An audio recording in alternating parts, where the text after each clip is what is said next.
Alright, this is my second playthrough of Mass Effect Andromeda. Yes, I did just say my second playthrough of Mass Effect Andromeda. Wipe that confused look off your face. And I must say, I had a decently good time playing through this game again. The fact that I could get through this game more than once without feeling tired of it tells me that this game has some sort of appeal. Though, you wouldn't believe it given the attitudes of the hardcore Mass Effect fans. And I'm not saying that hating this game is a bad thing, but everyone has their opinions. I'll express mine in another video dedicated to the fact. Look, I know we're all upset about this game for falling short of its predecessors, but if we just focus on the game as its own thing and not a part of the universe, no, that doesn't make any sense. Hold on. I guess what I'm trying to say is we're being a little too harsh on this title based off the success of the former titles. It's a completely different team that worked on this game. They had issues with the engines they created this game on. The managers came and they went. God damn it, BioWare Montreal! Mass Effect Andromeda is a gorgeous looking game. Barring the facial animations at times, I love the way this game looks. The weapon design and outfit design is good. The J.J. Abrams lens flare add a lot to the experience. The game is graphically stunning. On top of that, I found the combat to work far better than any combat in the original Mass Effect trilogy. I mean, Mass Effect, the first game, let me tell you, that combat. Oh, Jesus save us all. But Mass Effect Andromeda introduces several combat systems that never before seen in games of this franchise.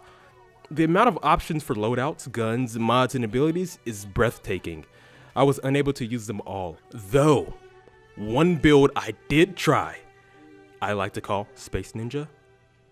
Get yourself a Space Ninjas, boys and girls. You get to blink around using stealth and swords to murder motherfuckers. It was great. On top of that, there are a few more things that I like about this game. The SAM memory triggers that reveals your father's past is interesting and leads to a promising plotline if you ask me. Actually, that one side quest was more intriguing to me than the entire main quest. But that's a story for another time. Speaking of side quests, there are loads of them to keep you busy for approximately 100 hours. On top of that, hunting for materials was great fun, and the mysteries added another layer to the experience. You get to see Cora and PB naked. The multiplayer is interesting with the unlockable cards and locked classes for strategic emphasis. And you get to see PB and Cora naked?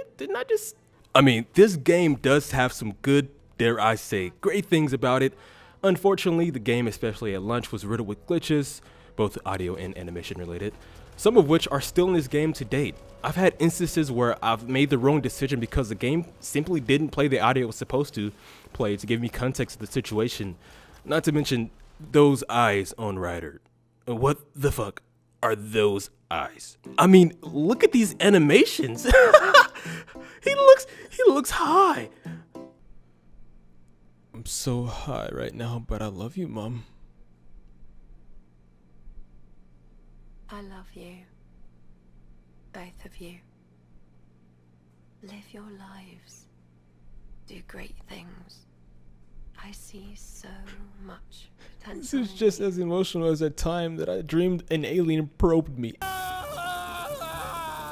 Okay, so I've played this game twice now, and the second time through I put a little more emphasis and focus on the main quest line. I felt far more invested in the game, and my experience seemed enhanced compared to the first playthrough. I feel as though I will continue to play this game for a bit longer.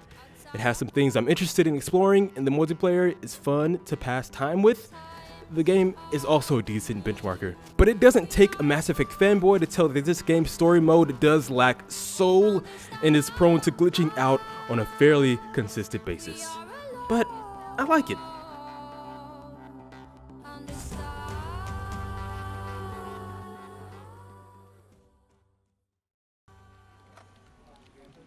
Fuck! I dropped my yogurt. Listen to me. They had a vehicle with two big wheels running linear to one another, and then two small wheels on the side of the big back wheel. And they called it a tricycle. Really? That's weird. This is what I'm telling you.